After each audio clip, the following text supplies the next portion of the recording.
رزق میں برکت کا ایک بہت بڑا ذریعہ شکر ہے۔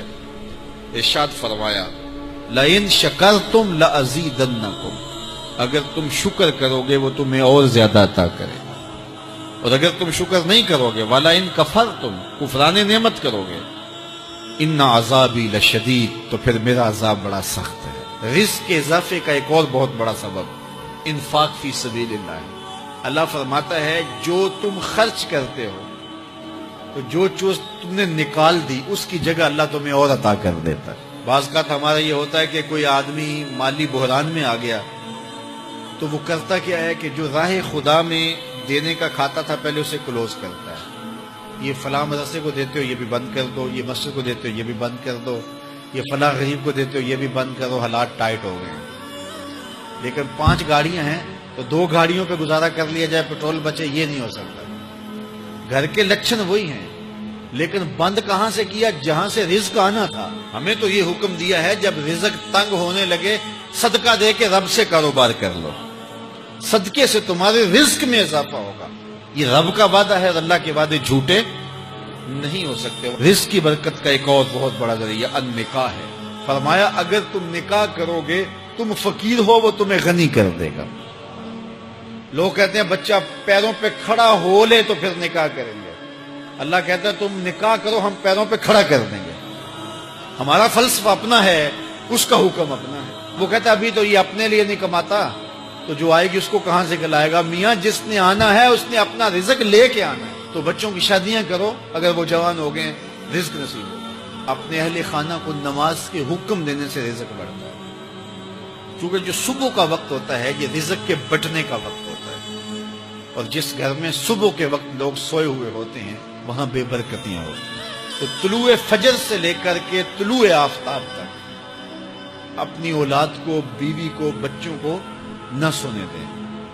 اس وقت رزق بٹنے کے لمحے ہوتے ہیں۔ کثیر دعائیں مانگیں، تلاوت کلام مجید پڑھیں، اور نماز فجر مرد حضرات مسجدوں میں جا کے باجماعت ادا کریں، اور گھروں میں جو ہے وہ بیٹیاں بہنیں مصلے بچھا لیں تو اللہ کی رحمتوں کا نزول ہوگا۔ اب ایک حدیث میں رزق کے اضافے کا ایک اور نسخہ ارشاد کیا گیا۔ میرے حضور نے فرمایا جو شخص یہ چاہتا ہے کہ اس کے رزق میں برکتیں ہو اور اس کی عمر میں اضافہ ہو تو وہ اپنے رشتہ داروں کے ساتھ سلوک اچھا کرے۔